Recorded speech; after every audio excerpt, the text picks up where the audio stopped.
दो जवान खड़े थे कब्रिस्तान में, अपने बाप की कब्र पर खड़े थे। एक जवान बोला कि देखो ये मेरे बाप की कब्र है, सीमेंटेड है, पुख्ता कब्र है, मेरा बाप मालदार था, रईस था, कब्र से पता चलता है कि मैं ऐसे वैसे का बेटा नहीं हूं, बहुत मालदार का बेटा हूं। और वो तुम्हारे बाप की कब्र है, देखो घास फूस की कब्र है, कब्र से पता चलता है कि तुम्हारा बाप अमीर नहीं गरीब था। 100 चोट सोनार की, 1 चोट लोहार की। गरीब के बेटे ने कैसा जवाब दिया मैं आपको सुनाने के लिए जा रहा हूं, उस पर पैगाम को खत्म कर रहा हूं। गरीब के बेटे ने कहा कि बात तुमने सच कहा, वो तुम्हारे बाप की कब्र है, सीमेंटेड है, पुख्ता है, कब्र से पता चलता है कि तुम अमीर बाप के बेटे हो। ये घास फूस की कब्र है, कब्र से पता चलता है मैं गरीब का बेटा हूं। लेकिन जब कयामत कायम होगी, कब्र से मुर्दे उठेंगे, तो मेरा बाप तो झट से मिट्टी झाड़ करके जन्नत में पहुंच जाएगा, तुम्हारा बाप पत्थर ही हटाने में लगा रहेगा। ओ गाफिल इंसान इंसान, ओ गाफिल इंसान, ओ गाफिल इंसान इंसान, ओ गाफिल इंसान। हाथों से तूने अपने कितने जनाजे, आँखों से तूने अपने, आँखों से तूने अपनी कितने जनाजे देखे, हाथों से तूने अपने दफनाए कितने मुर्दे, अंजाम से तू अपने, अंजाम से तू अपने क्यों इतना बेखबर है। ओ गाफिल इंसान इंसान, ओ गाफिल इंसान, ओ गाफिल इंसान इंसान, ओ गाफिल इंसान। मखमल पे सोने वाले मिट्टी में सो रहे हैं, शाहो गदा यहाँ पर एक साथ सो रहे हैं। दोनों हुए बराबर, दोनों हुए बराबर, ये मौत का असर है। ओ गाफिल इंसान इंसान, ओ गाफिल इंसान, ओ गाफिल इंसान इंसान, ओ गाफिल इंसान। माशाअल्लाह, इतना खूबसूरत जलसा है कि जो लोग खड़े हैं, जब से खड़े हैं मोहब्बत में डूब करके इतना सुन रहे हैं कि पाँव का दर्द भी महसूस नहीं करते हैं। अल्लाह आपकी मोहब्बत को सलामत रखे। जो लोग बैठ गए हैं तो सट सट करके बैठे हुए हैं, माशाअल्लाह आपके सट करके बैठने की वजह से आपको ठंडी नहीं लग रही है, लेकिन डर इस बात का है कि आप लोग इतना सट गए हैं, भूल से किसी का हाथ किसी की जेब में गया तो बटवा साफ हो जाएगा। कस्बा टोली का एक भिखारी था, बड़ा चालाक था, भीख मांगता था, लूट करके लाता था, कूट करके खाता था। एक बस्ती में एक दिन में भीख मांगता था, आता था, जितना कमाया जितना लाया सबको बैठ करके खा जाता था, सुबह को फिर निकलता था, एक बस्ती से मांग करके लाता था। एक दिन उसने प्लान किया, ऐसा करते हैं 10 बस्ती में भीख मांगते हैं और उसके बाद लूट करके लाएंगे, बैठ करके खाएंगे। वो 10 बस्ती घूमता रहा, भीख मांगता रहा, झोला भरता रहा।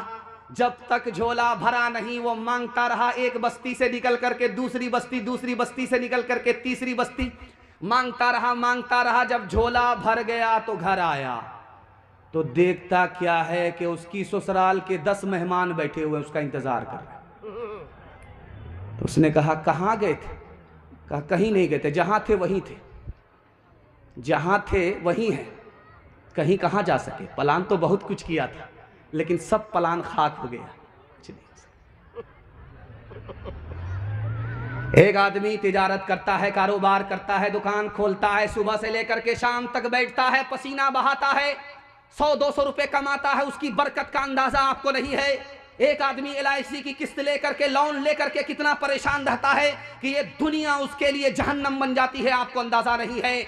इस्लाम ने कारोबार को हलाल कहा, सूद को हराम कहा। जानते हैं क्यों? सूद में एक आदमी का फायदा होता है और कारोबार में 10 का फायदा होता है। इस्लाम इंसाफ का दीन है, वो 10 का भला चाहता है, 10 का नुकसान नहीं चाहता।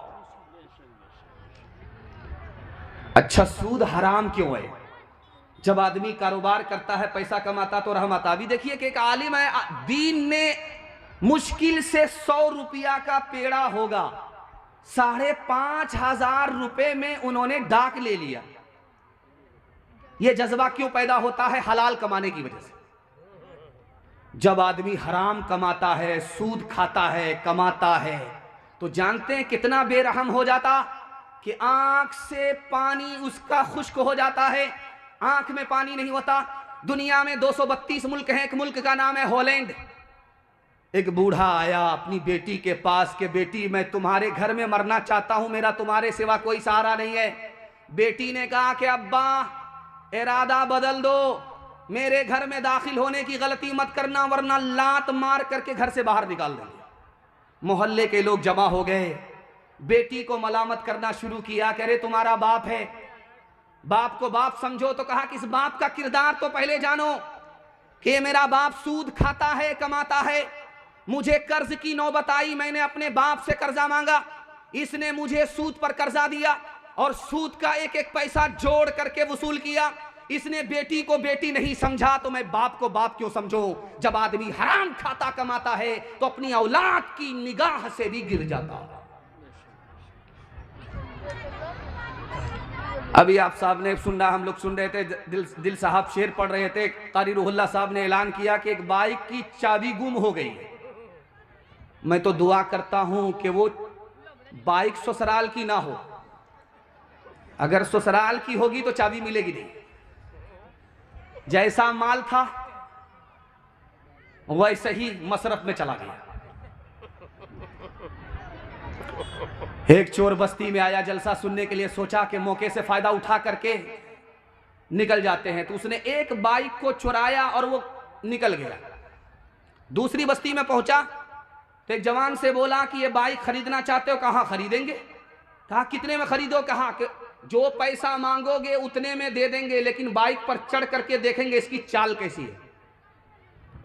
वो बैठा तो 9-11 हो गया, ये इंतजार में बैठा है। जब घर वापिस आया तो बीवी ने कहा क्या किया? वो जो बाइक लेकर के गए थे बेचने के लिए, कितने में बेचा? कहा जितने में खरीदा था उतने ही में बेचते।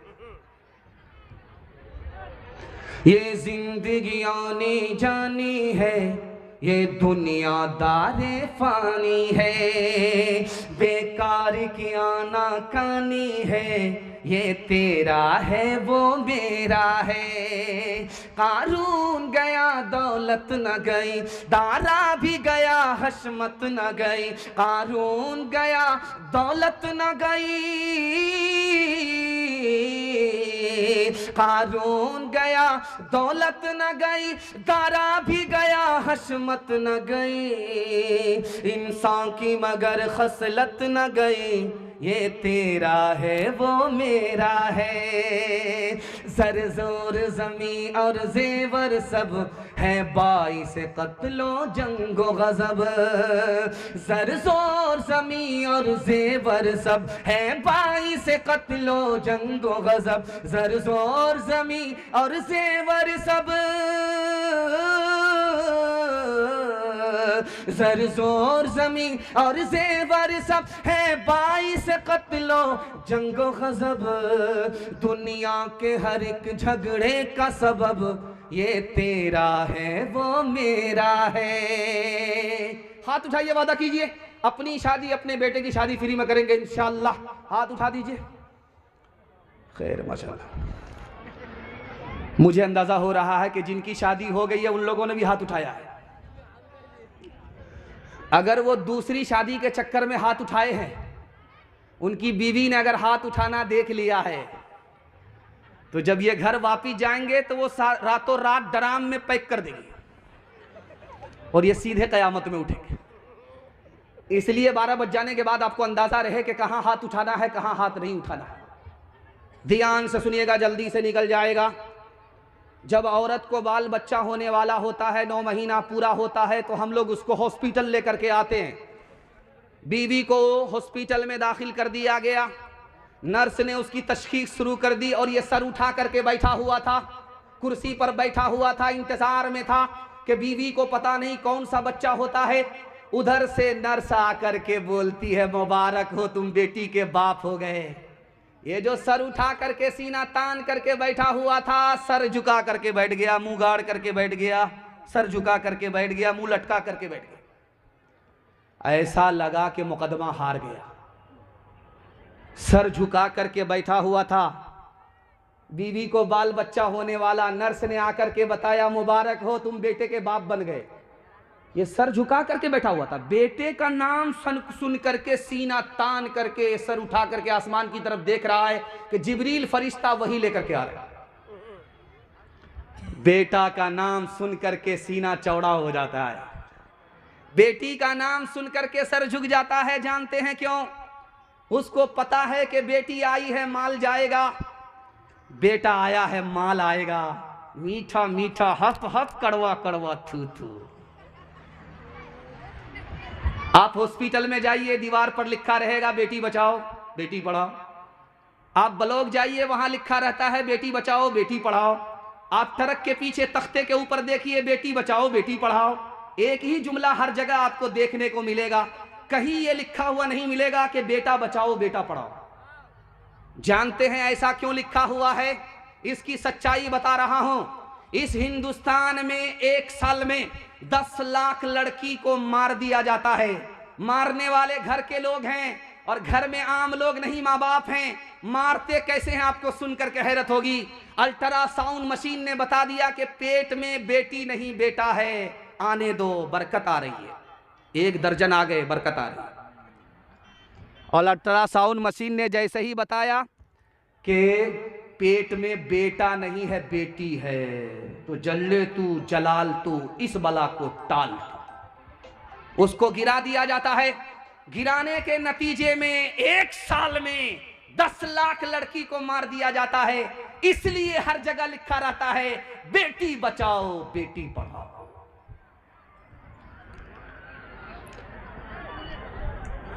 इस बिघोर में, चाहे बारसोई में, हर जगह की एक रिवायत है, याद रखिएगा उसको, कि जिसके घर जनाजा उठता है लोग मिट्टी दे करके उसी के दस्तरखान पर खाना खाने के लिए दावत में बैठ जाते हैं। ये दावत है कि मुसीबत है? अल्लाह के रसूल की तालीम है, सुन्नत है। जब किसी के बाप का जनाजा उठे, किसी की माँ का जनाजा उठे, अपने घर में खाना पकाओ, खाना पका करके ले जाओ, उन मुसीबत के मारों को 3 दिन खिलाओ। 3 दिनों तक सोग है, मुसीबत है, मुसीबत का पहाड़ टूटा है, कयामत टूटी है। उन भूखों को, मुसीबत के मारों को तू अपने घर से खाना पका करके खिलाओ। लेकिन गंगा उल्टी बह रही है। बीमार था तो देखने के लिए नहीं आए, और मर गया तो मिट्टी दे करके उसकी कीमत वसूलने के लिए दस्तरखान पर बैठ गए। बुलंदशहर में माइक लेकर के मरहूम का बेटा खड़ा हुआ कि बिस्मिल्लाह करने से पहले, मेरे दस्तरखान पर खाना खाने से पहले मेरी फरियाद सुन लो, मेरा ऐलान सुन लो। उस लड़के ने कहा कि मेरे ऊपर तो मुसीबत है, मैं मरहूम का बेटा हूं, मुसीबत का पहाड़ टूटा है, मुझे खाया भी नहीं जाता, पिया भी नहीं जाता, और आप लोग रिश्तेदार हैं, मिट्टी दे करके उसकी कीमत वसूल करने के लिए आस्तीन चढ़ा करके बैठ गए हैं। दुनिया में आपसे बढ़कर बेशरम लोग हमने किसी को नहीं देखा। मुझे जो कहना था कह दिया, बिस्मिल्लाह कीजिए। अब कौन बेशरम होगा, बिस्मिल्लाह करेगा? एक एक करके 9-2-11 हो गए। हाथ उठाइए, वादा कीजिए नबी की सुन्नत को जिंदा करेंगे, दूसरे को खिलाएंगे, मुसीबत में काम आएंगे। हाथ उठा दीजिए इंशाअल्लाह। हमारा तो ये हाल अब हो गया है, हकीकत बहुत कम, दिखावट ज्यादा। हमारा तो ये हाल अब हो गया है, कोई चीज असली तो मिलती कहाँ है, हर एक चीज नकली, मिलावट ज्यादा। कोई चीज असली तो मिलती कहाँ है, तेरी पारसाई की शीशागरी है, तू दुकान गोया फीकी सजावट ज्यादा, दुकान गोया फीकी सजावट ज्यादा है, इंसानियत भागती आज हमसे कि अखलाक की है गिरावट ज्यादा है, इंसानियत भागती आज हमसे। माशाल्लाह जवानों के हवाले से मैं देख रहा हूं कि बूढ़ों की तादाद कम है, बच्चों की तादाद कम है, जवानों की तादाद माशाल्लाह बहुत ज्यादा है। जो जवान जहां भी खड़ा है बिल्कुल ऐसा लगता है कि मोहब्बत में गड़ गया। मैं कबूलियत की घड़ी में आसमान पर खुदा आ चुका है। अपने जवानों के वास्ते दुआ करता हूं, अल्लाह हमारे जवानों को दीन दुनी राह चगुनी तरक्की से माला माल फरमाए। यहां से लेकर के वहां तक सुनने के लिए तैयार? हदिया हमारे लिए, मैंने मदरसे को हदिया कर दिया। जज़ाकल्लाह जज़ाकल्लाह, मैंने मदरसे को हदिया कर दिया। इतना अच्छा आप लोग सुन रहे हैं ठंडी में। मैं तो घबरा गया था। कारी रुल्ला साहब का जब फोन आया कि मौलाना कहाँ है, तो मैंने सोचा कि ये बताएंगे कि जलसा कैंसिल हो गया ठंडी की वजह से, आगे डेट बनेगा। लेकिन जब उन्होंने कहा कि जलसा हो रहा है, आपको आना पड़ेगा, तो मैंने सोचा कि कारी रूहुल्लाह पहली मुसीबत है, ये जलसा दूसरी मुसीबत है। लेकिन यहाँ आने के बाद महसूस हुआ कि ये मुसीबत नहीं है, ये इज्जत और अज़मत है। अल्लाह आपकी मोहब्बत में, इज्जत में, अज़मत में इजाफा फरमाए। जवानों के हवाले से पैगाम सुनने के लिए तैयार? एक बार जोश के साथ हाथ उठाइए इंशाअल्लाह। बूढ़े लोग गलती से हाथ मत उठाइएगा। चचा मैंने आपको देख लिया हाथ उठाते हुए। आप सीधा जन्नत में जाकर के जवान होंगे, हूर से आपका जरूर निकाह होगा, लेकिन यहां दोबारा कोई चांस नहीं है। जनाजा उठा, मुर्दे के पास उसकी बीवी रो रही है। ये तो दुकान छोड़ करके गया है, चलाएगा कौन? उसका देवर खड़ा बोलता है कि मैं चलाऊंगा। आप क्यों घबराती हैं भाभी? उसके बाद वो औरत सिर पीट करके बोलती है कि मेरा शौहर गाड़ी छोड़ करके गया है, चलाएगा कौन? फिर वो देवर लालची आकर के बोलता है मैं चलाऊंगा। भाभी आप परेशान क्यों? उसने कहा कीमती कीमती कपड़ा मेरा शौहर छोड़ करके गया है, पहनेगा कौन? फिर वो ये लालची आकर के बोलता है कि मैं पहनूंगा। अब इस औरत ने आसमान की तरफ सर उठा करके कहा कि मेरा शौहर इतना कर्जा लेकर के गया है, कौन अदा करेगा? तो वो चुप हो गया। तो वो कहता है कि हर बार हम ही बोलेंगे, आप लोग कब बोलिएगा? जब मेरा जनाजा उठेगा तब बोलिएगा। आपके हाथ में मोबाइल है, रात में उठिए, दीवार पर मारिए, जमीन पर मारिए, कोई भी चीज हरकत में नजर नहीं आएगी सवाए चूटी के। एक चीज हरकत में नजर आएगी, बाकी सब सुकून में है, हरकत में कोई नहीं है सिवाय चोटी के। रात में उठिए, दीवार पर देखिए, रात में उठिए, टॉर्च मारिए, आपके मोबाइल में टॉर्च है, जमीन पर मारिए, चूटी हरकत में है। सुलेमान अलैहिस्सलाम ने जवानों से कहा कि जवान जानते हो ये चूटी रात में हरकत में है, सुबह में हरकत में है, हर वक्त हरकत में है। ये सोती नहीं है, जागती है। जाग करके क्या करती है पता है? इसको पता है कि सर्दी के बदले में अभी कमाना पड़ेगा, गर्मी में कमाना पड़ेगा, बारिश के बदले गर्मी में कमाना पड़ेगा। रात दिन एक करके चूटी मेहनत से रोजी कमाती है। सर्दी में और बारिश में उसकी जान भी बच जाती है, उसका खानदान भी बच जाता है। जवानों से सुलेमान अलैहिस्सलाम ने कहा, ओ जवान चूटी से नसीहत पकड़ो, महंगाई आसमान को छू रही है, मेहनत करो, हलाल कमाओ, पसीना बहाओ, थक जाओगे आराम करते करते लेकिन गरीब हो जाओगे। मेहनत करते करते अगर थकोगे तो मालदार हो जाओगे, खानदान भी बचेगा, ईमान भी बचेगा। अभी आपने देखा होगा कि नया साल आया था। नया साल में हमारा जवान गांव से बाहर चला गया, लकड़ी लेकर के, दाना और मुर्गा मछली लेकर के गया और बाहर जाकर के पका करके खा लिया, चखना लिया, दारू पिया, बिस्मिल्लाह खराब करके बैठ गया और कहता है नया साल मुबारक हो, नया साल मुबारक। 4 जवान गए बस्ती से बाहर नया साल मनाने के लिए, मुर्गा मसाला सब लेकर के गए पकाने के लिए। तो 3 जवान लग गया। तो एक जवान से कहा कि लकड़ी काट करके लाओ, तो वो कहता मेरे पाँव में दर्द है। उससे कहा मसाला पीसो, तो कहा हाथ में दर्द है। जब सालन पकने लगा तो कहा जरा चख करके देखो कि कच्चा है या पक्का है, तो कहता सर्दी है।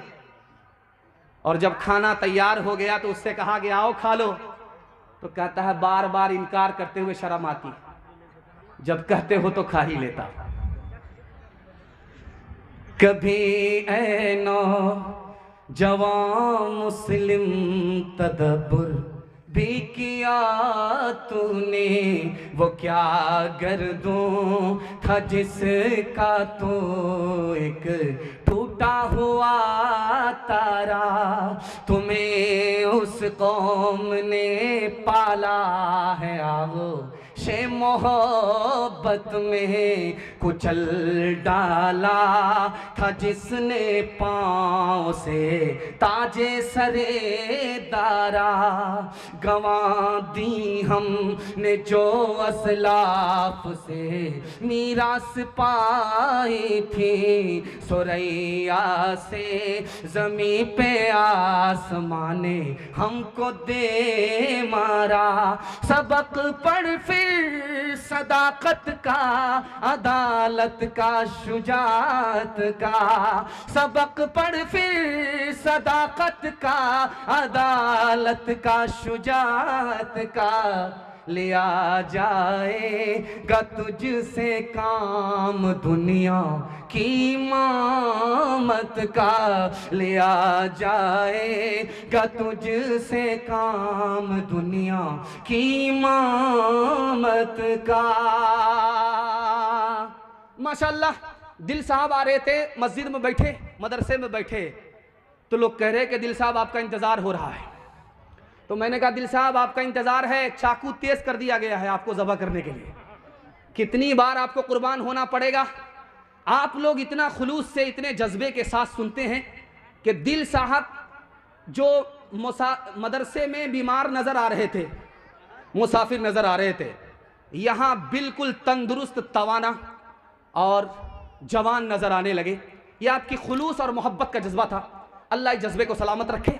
जवानों के हवाले से आखिरी पैगाम, यहाँ से लेकर के वहाँ तक हमारे जवान सुनने के लिए तैयार। आखिरी पैगाम, हाथ उठा दीजिए इंशाअल्लाह। जवानी में दारू पकड़ा है, बुढ़ापे में छोड़ देंगे, हाथ उठा दीजिए इंशाअल्लाह।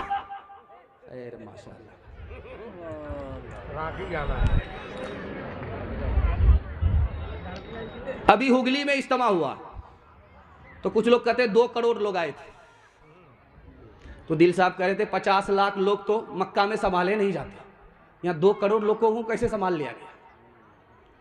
2 करोड़ लोग हुगली इज्तिमा में आए। खानका में जवान आया सुधरने के लिए, जो लड़की खाना उसको खिला रही है उसी को आंख मार रहा है। उस लड़की ने जाकर के अपने गुरु से, अपने पीर से शिकायत किया कि उस आवारा जवान के पास तुम खाना लेने के लिए, खाना देने के लिए मुझको भेजते हो, वो तो आंख मारता। तो शेख ने कहा उसका इलाज करते, तुमको घबराना नहीं है। दस्त की गोली उस लड़की को शेख ने खिला दिया। अब जब उसका पखाना आने लगा, दस्त आने लगा, तो उसको कहा कि घैले में, मटके में जमा रखो। 1 हफ्ता जब उस लड़की को दस्त आया तो उस लड़की का चेहरा मुकम्मल चुड़ैल हो गया, सूख करके हड्डी हो गई। जो हूर बनी हुई थी वो चुड़ैल नजर आ रही थी। अब उस लड़की से शेख ने कहा कि अब खाना लेकर के जाओ, देखते हैं कि वो नौजवान आंख मारता है कि नहीं मारता है। अब जब लड़की आई उसको खाना देने के लिए तो सर गाड़ करके बैठ रहा है, सर उठा ही नहीं रहा है, मुराकबे में चला गया। शेख ने कहा अरे सर उठा करके देखो, वही लड़की है, फर्क यही है कि उससे निकल गया है। तुम इस लड़की को तुम जाने जाना समझते थे, तो ये हूर तुमको नजर आ रही थी, उसके जिस्म से पाखाना निकला है तो ये तुमको चुड़ैल नजर आ रही है। तुमको इस लड़की से मोहब्बत नहीं थी, पाखाने से मोहब्बत थी। इस मजमे में अच्छा बुरा जवान कौन है, एक लाइन में मैं आपको बताने के लिए जा रहा हूं। जिस जवान के बारे में आप जानना चाहते हैं कि ये अच्छा है या बुरा है, उसके दोस्त को देखिए। अगर दोस्त अच्छा है तो वो जवान अच्छा है, अगर दोस्त बुरा है तो वो भी बुरा है। आज बुरा नहीं तो कल बुरा हो जाएगा। अल्लाह के रसूल की खिदमत में एक जवान आया कि या रसूल अल्लाह, मुझे मालूम हुआ है कि दारू हराम हो गई है। अल्लाह के रसूल ने कहा कि हाँ तुमने सही सुना, दारू हराम हो गई है। वो जवान बोला कि या रसूल अल्लाह, मैंने आज ही 1 करोड़ की दारू खरीदी है, क्या होगा? मैं ऐसा करता हूं कि दारू दे करके पैसा वापस ले लेता हूं। तो अल्लाह के रसूल ने फरमाया कि जैसे दारू हराम उसी तरह उसकी कीमत हराम, पैसा वापस नहीं ले सकते। कहा या रसूल अल्लाह ऐसा करता हूं, जो गैर मुस्लिम मेरे दोस्त हैं उसको गिफ्ट कर देता हूं। कहा हदिया देना हराम, पीना हराम, पिलाना हराम। कहा या रसूल अल्लाह गरीब और यतीम का पैसा उसमें लगा है, अब उन पैसों का क्या होगा? तो अल्लाह के रसूल ने कहा मैं जेब से यतीम का पैसा लौटा दूंगा, लेकिन तुमको इजाजत नहीं दे सकता कि तुम पियो और दूसरे को पिलाओ। अगर कोई देगा तो दे देगा, नहीं तो नहीं देगा तो कोई बात नहीं। एक भाई साहब का मोबाइल गिर गया है। भाई जिस भाई को अगर मोबाइल मिला हो तो वो यहाँ पर पहुँचा दे पिंडाल में। हाँ, इस भाई का मोबाइल गुम हो गया है, जिस भाई को भी मिला हो मोबाइल यहाँ ले पहुँचा दे। चाबी इससे पहले गुमी हुई, मोबाइल अब देखते हैं किसकी किसकी बारी आ रही है। कचरा चुनने वाली औरत को आप देखे होंगे बारसोई में,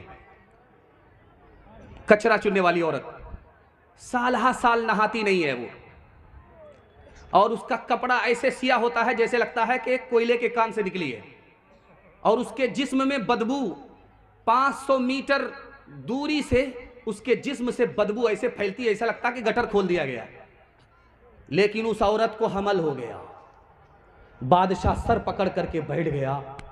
इतनी बदसूरत औरत, इतनी ज्यादा गंदी और इतनी ज्यादा बदबूदार औरत के साथ किसने नाजायज ताल्लुक किया? बादशाह सर पकड़ करके बैठ गया। उसने वजीर को कहा तलाश करो किसने ऐसी हरकत की है, मैं उसको कड़ी से कड़ी सजा दूंगा। वजीर ने कहा हुजूर मुझको 3 दिन का टाइम दो, मैं पता लगा करके बता दूंगा।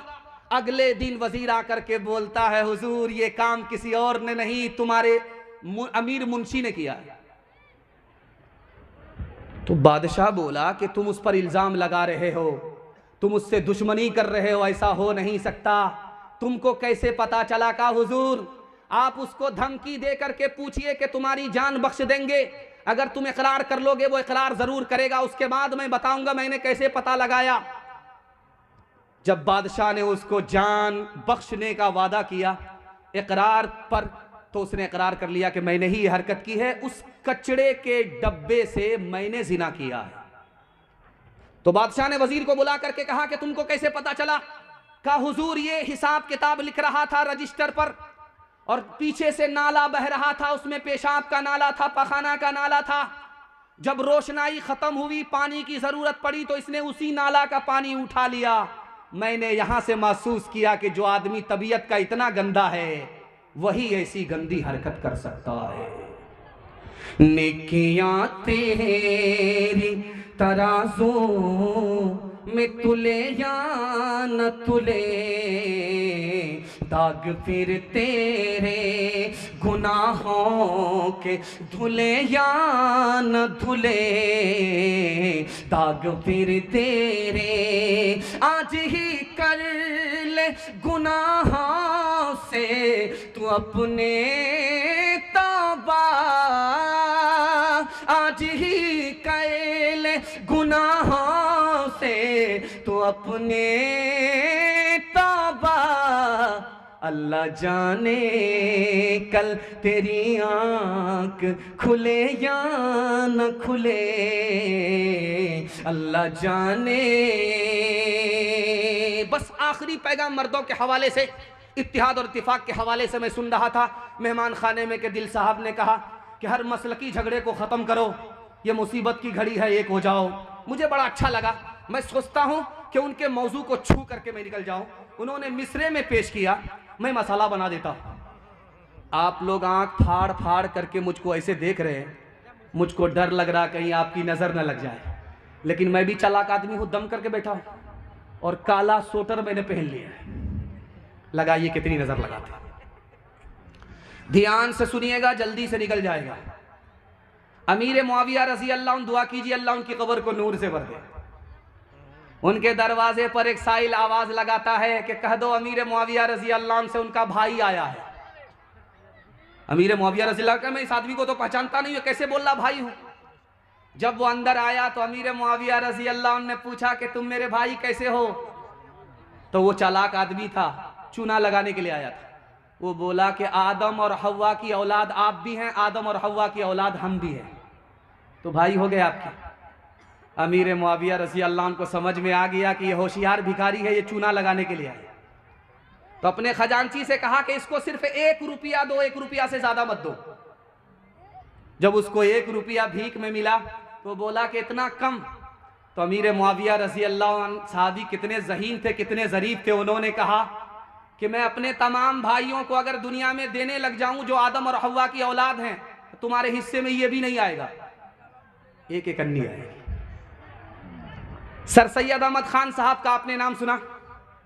दिल भाई की ज़बान में अल्लाह ने बड़ी तासीर रखी है, जैसे सोहराब साहब चापदानी की ज़बान में तासीर रखी है। ये मिसरा गुनगुना रहे थे, आप माल सदका कर रहे थे। अल्लाह आपकी सखावत को कबूल फरमाए, आपके सदके को कबूल फरमाए। ध्यान से सुनिएगा, जल्दी से निकल जाएगा। सर सैयद अहमद खान साहब बस्ती में आए चंदा लेने के लिए, अलीगढ़ मुस्लिम यूनिवर्सिटी के लिए। तो एक आदमी ने कहा कि हाथ फैलाओ। उन्होंने हाथ फैलाया तो पैसा देने के बजाय उन्होंने थूक दे दिया। सर सैयद अहमद खान साहब का ज़र्फ देखिए, उन्होंने उस थूक को हाथ से मल करके चेहरे पर मलते हुए कहा कि वाह साहब, आपने जो दिया आज तक किसी ने नहीं दिया, सबने तो जेब से निकाल करके दिया, आपने तो मुंह से निकाल करके दिया। वो आदमी मारे शर्म के पानी पानी हो गया। वो बोला कि मैं आपका इम्तिहान लेना चाहता था, आपको शर्मिंदा करना नहीं चाहता था। उस आदमी ने उस वक्त 1 लाख रुपया चंदा दिया। उसी चंदे से सर सैयद अहमद खान साहब ने अलीगढ़ यूनिवर्सिटी को जमीन से लेकर के आसमान तक पहुंचा दिया। जब सर सैयद अहमद खान साहब अलीगढ़ यूनिवर्सिटी को लेकर के खड़े हुए तो लोगों ने बदनाम करना शुरू किया। गोरखपुर के एक आलिम चले गए मक्का, सर सैयद अहमद खान साहब के खिलाफ कुफ्र का फतवा लेने के लिए चले गए। सर सैयद अहमद खान साहब को जब पता चला कि मेरे खिलाफ कुफ्र का फतवा लेने के लिए गोरखपुर का आलिम चला गया है, तो उन्होंने कितनी प्यारी बात कही। कहा कि वाह रे सर सैयद, तेरा कुफ्र कितना बड़ा कुफ्र है कि तेरे कुफ्र के सदके में फलां मौलवी को अल्लाह ने हाजी बना दिया। हज अकबर नसीब हुआ। आला हजरत का जिस वक्त इंतकाल हुआ, हजरत थानवी जिंदा थे। तो हजरत थानवी को जब खबर हुई कि आला हजरत का इंतकाल हो गया है, तो हजरत थानवी ने कहा कि दुआ करो कि मौलाना की अल्लाह बाल बाल मगफिरत फरमाए। तो एक आदमी बोला कि इस आलिम ने, आला हजरत ने आपको जिंदगी भर काफिर बनाया, आप उनके लिए दुआ क्यों करते हैं? तो हजरत थानवी ने कैसा अखलाक पेश किया। उनकी नजर में मैं गुस्ताखे रसूल था, इसलिए वो मुझको काफिर कहते थे। अगर उनकी नजर में मैं गुस्ताखे रसूल नहीं होता तो मुझे वो कभी काफिर नहीं कहते। सुभान अल्लाह। 2 आदमी दस्तरखान बिछा करके खाना खा रहे थे। एक आदमी के पास 5 रोटी थी। जरा ध्यान से सुनिएगा, आखिरी नमूना आपकी खिदमत में रखता हूं। अल्लाह आपके इल्म में इजाफा फरमाए, मेरे मुताला को ताज़ा फरमाए। 5 रोटी एक आदमी के पास, एक आदमी के पास 3 रोटी। दोनों दस्तरखान बिछा करके खाना खा रहे थे। सामने से मुसाफिर गुजर रहा था, वो इनके दस्तरखान को देख रहा था। इन लोगों को महसूस हुआ कि वो भी भूखा है, वो खाना चाहता है। उनको बुला लिया। तीनों मिल करके जब खाना खा लिया तो वो राही मुसाफिर जब जाने लगा तो 8 रुपया इन दोनों को इनाम दिया कि बांट लेना।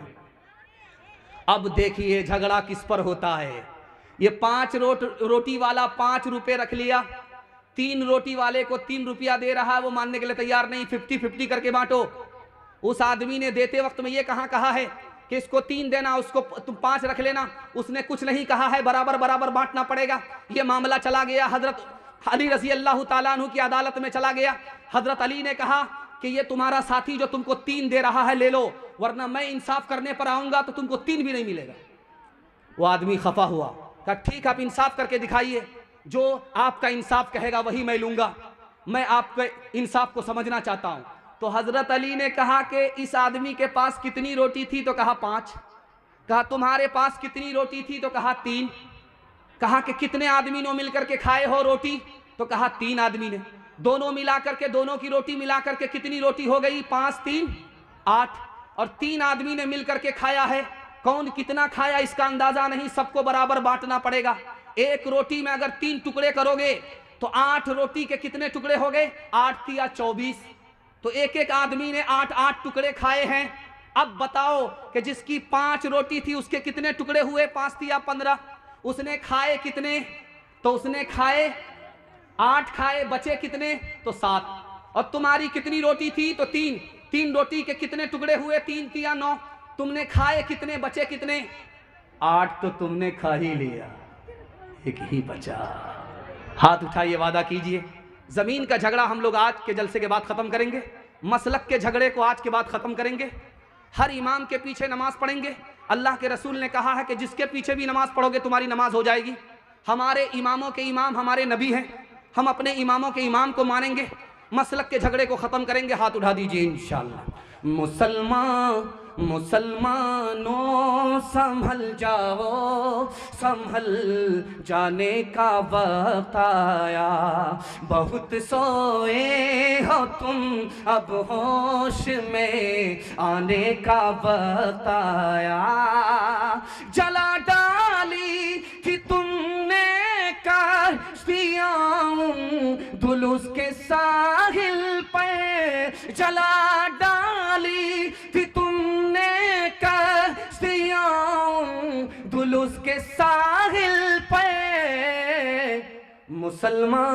मुसलमान फिर तेरी तारीख दोहराने का वक्त आया, मुसलमान फिर तेरी तारीख दोहराने का वक्त आया। मुसलमानों संभल जाओ, मुसीबत आने वाली है, तेरी बर्बादियों के मशवरे हैं आसमानों में। न समझोगे तो मिट जाओगे हिंदुस्तान वालों, न समझोगे तो मिट जाओगे हिंदुस्तान वालों। तुम्हारी दास्तां तक भी न होगी दास्तानों में, तुम्हारी दास्तां तक भी न होगी दास्तानों में। मुझे यकीन नहीं था कि इतना अच्छा मैं आपको सुना दूंगा। मैंने ज़्यादा अच्छा नहीं सुना है जितना अच्छा आपने सुन करके दिखाया है। अल्लाह हमारे सुनाने को, आपके सुनने को बेहद कबूल फरमाए। औरतों के हवाले से सिर्फ 2 पैगाम यहाँ से लेकर के वहाँ तक सुनने के लिए तैयार। बहन से ज़्यादा साली पर मेहरबान, हाथ उठा दीजिए इंशाअल्लाह। आप सोच रहे थे कि पहला सवाल सही होता है, दूसरा सवाल गलत होता है। इस बार मैंने अंदाज बदल दिया। सिनेमा हॉल में जब लोग फिल्म देखते थे, अब तो सारी फिल्म आ गई है मोबाइल में। पहले सिनेमा घर में लोग फिल्म देखते थे, औरत और मर्द दोनों जा कर के फिल्म देखते थे। तो एक औरत ने 3 सीट बुक कराई, 3 टिकट लिया। एक औरत ने, औरत होकर के 3 टिकट लिया, 3 सीट बुक कराई। जब वो सिनेमा घर में बैठ गई तो अपनी सीट पर बैठ गई, इधर वाली सीट खाली है, उधर वाली सीट खाली। तो एक मनचला जवान आया कि औरत के पास टाइम ज़्यादा पास होगा। वो आकर के बोला, मैडम ये सीट खाली है, मैं बैठ सकता हूँ, ये सीट खाली है, मैं बैठ सकता हूँ। तो औरत बोली कि इसमें क्या परेशानी है, बैठ जाओ। अब वो जवान जब बैठ गया तो औरत से पूछने लगा कि ये बगल वाली सीट आपकी है? तो कहा कि हाँ। आपने बुक कराई? कहा कि हाँ। ये खाली क्यों है? ये सीट आपकी थी? कहा कि हाँ। आपने बुक कराई? ये खाली क्यों है? कहा मैंने अपने यार के लिए सीट बुक कराई। कहा वो यार कहाँ गए? तो मेरे शौहर के जनाजे में गए। आप बोलेंगे कि ये प्रोपगंडा है, मिसाल है, लतीफ़ा है। लतीफ़ा नहीं है, ये दुनिया में हो रहा है। क़यामत आने वाली नहीं है, क़यामत आ चुकी है।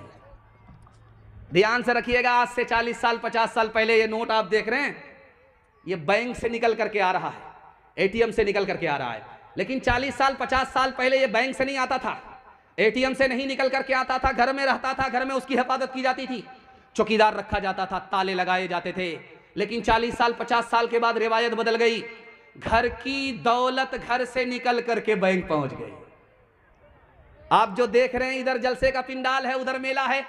मेले में देखिए मर्द कम है, औरत ज्यादा है। औरत मेले में नजर नहीं आती थी आज से 40 साल 50 साल पहले, घर के अंदर होती थी। उसकी जरूरत पूरी करने के लिए उसके घर का मर्द घर से निकलता था, बाजार से उसकी जरूरत का सामान खरीद करके उसको ला करके देता था। औरत घर में रहती थी। 40 साल के बाद घर से औरत निकली, बाजार गई, आबरू अलग गई, ईमान अलग गया। 3-3 लाख मुसलमान लड़की गैर के घर भाग गई, ईमान अलग गया, आबरू अलग गई। औरत कम गुनहगार है, घर के मर्द ज्यादा गुनहगार। आप चले जाइए मस्जिद में तो मस्जिद में एक ताबूत नजर आएगा। पहले लकड़ी का ताबूत होता था, बहुत भारी होता था, अब लोगों ने उसको हटाया। अब स्टील का ताबूत आता है तो वो भी भारी है, 4 आदमी को लेकर के उठाना पड़ता है। और जब मुर्दे को दफन कर दिया जाता है तो वहां से 4 आदमी उसको कंधे में उठा करके लाते हैं। मैं आपको इससे निजात भी दिला रहा हूं, रबड़ वाला ताबूत मंगाइए दिल्ली से, स्टील के अंदर रबड़ होगा। जब आपका मुर्दा दफन कर दिया जाएगा तो उसको लपेट दिया जाता है, एक ही आदमी वहां से उठा करके ले आएगा। इतना बेहतरीन ताबूत है कि आपका 10 से 20 हजार रुपये खर्च होगा। आप यहां से दिल्ली बुक कराइए, दिल्ली से वो ताबूत आएगा, 4 आदमी उठा करके आप ले जाएंगे। वहां से 4 आदमी उठा करके उस ताबूत को लाएगा नहीं, एक ही आदमी मोड़ मार करके उसको ले आएगा। तो आप देखेंगे कि जनाजे का ताबूत जनाजे का रखा रहता है मस्जिद में। तो आप देखिएगा जब उसमें मुर्दा मर्द होता है तो खुला होता है ताबूत, ढका हुआ नहीं होता, खुला होता है। उसको लोग उठाते हैं, लेकर के जाते हैं और देखने वाले को अंदाजा हो जाता है कि ये मुर्दा मोटा है कि पतला है, नाटा है कि लंबा है, अंदाजा हो जाता है क्योंकि वो खुला होता है। लेकिन जब औरत का जनाजा उठता है ताबूत में तो वो ढका हुआ होता है। जैसे बैलगाड़ी पर डोली होती थी उसी तरह वो ताबूत पर डोली होती है, छतरी होती है। ये किसकी सुन्नत है? इसको दिखाने के लिए जा रहा हूं, फातिमा रजी अल्लाह अन्हा की सुन्नत है। उन्होंने कहा कि मेरा ताबूत खुला हुआ उठाया ना जाए बल्कि ढक करके उठाया जाए। आज तक मुझे जीते जी किसी मर्द ने नहीं देखा कि मैं लंबी हूं कि नाटी हूं। आज तक किसी अजनबी मर्द ने मुझे नहीं देखा कि मैं दुबली हूं कि पतली हूं। मैं चाहती हूं कि मेरा ताबूत भी ढका हुआ हो ताकि मरने के बाद भी किसी को अंदाजा ना हो कि यह औरत दुबली थी कि पतली थी, लंबी थी या नाटी थी। अल्लाह को यह अदा ऐसी पसंद आई कि एक रिवायत में है कि जब जन्नत में फातिमा जाएगी, सवारी पर सवार होगी, जाने का ऐलान होगा तो अल्लाह की तरफ से ऐलान होगा कि लोगों अपनी नजर झुका लो, फातिमा की सवारी जा रही है। सुभान अल्लाह। शादी के 3 ही महीने में औरत को बच्चा हुआ तो मर्द घबरा करके कहता है कि वक्त से पहले बच्चा हो गया। 9 महीने में बच्चा होता है, 3 ही महीने में बच्चा हो गया। तो औरत कहती है जब वक्त पर शादी ही नहीं हुई तो वक्त पर बच्चा कहां से होगा? वो हया की, वो हया की, वो हया की खूबसूरत एक परी है फातिमा। इसलिए तो इसलिए तो इसलिए तो इसलिए तो इसलिए तो शब को दफना ही गई है फातिमा। मोमिनों से हक ताला हश्र में फरमाएगा, मोमिनों से हक ताला हश्र में फरमाएगा। अपनी नजरों को झुका लो, अपनी नजरों को झुका लो, आ रही है फातिमा। कबूलियत की घड़ी में मैं अपनी माँ बहनों के वास्ते दुआ करता हूँ, अल्लाह इनके ईमान की, आबरू की कदम कदम पर हिफाजत फरमाए। मेरे हिस्से का पैगाम खत्म हो गया। आखिरी पैगाम आपसे खुश होकर के कि ताकि उठने से पहले आपको जन्नत का टिकट ही मिल जाए। लेने के लिए तैयार है? यहाँ से लेकर के वहाँ तक हाथ उठाइए इंशाअल्लाह। बीवी जब मर जाएगी तबीयत से माँ बाप की खिदमत करेंगे, हाथ उठा दीजिए इंशाअल्लाह। मारिए, इससे पहले आपको डराम में पैक कर देंगे। क्या बात है। बाबर बादशाह ने इस हिंदुस्तान में 2 पर हमला किया है। पहली बार जब हमला किया वो नाकाम हुआ। दूसरी बार जब हमला किया बाबर ने तो हिंदुस्तान को फतह कर लिया। और हिंदुस्तान में हुकूमत किसकी थी? इब्राहिम लोधी की थी। मुसलमान से हुकूमत को उसने छीना। मुसलमान हुकूमत करता था और बाबर ने मुसलमान पर हमला किया 2 बार। पहली बार वो नाकाम हुआ, दूसरी बार जब हमला किया तो कामयाब हो गया। जानते हैं पहले सराय चलता था, जो होटल होता था, उसमें एक बुढ़िया थी, खाना पकाती थी, होटल चलाती थी। बाबर जब आया मुंह ढक करके, भेष बदल करके जब उसमें आया, तो उस बुढ़िया से कहा कि अम्मा खिलाओ पका करके। बुढ़िया ने कहा कि नमक मिर्च मसाले वाली चीज तो मैं बना नहीं सकती, खिचड़ी बना सकती हूँ। तो खिचड़ी बना करके जब प्लेट में बाबर को दिया गया, तो बाबर ने बीच से लुकमा उठाया। उस बुढ़िया ने कहा तुम बाबर हो? बाबर ने कसम देकर के कहा कि अम्मा मैं वाकई बाबर हूं, लेकिन तुमको कैसे पता चला कि मैं बाबर हूं? कहा बाबर बीच से हमला करता है, तुमने बीच से लुकमा उठाया, यहां से मैंने अंदाजा कर लिया कि तू ही बाबर है। कहा सुभान अल्लाह।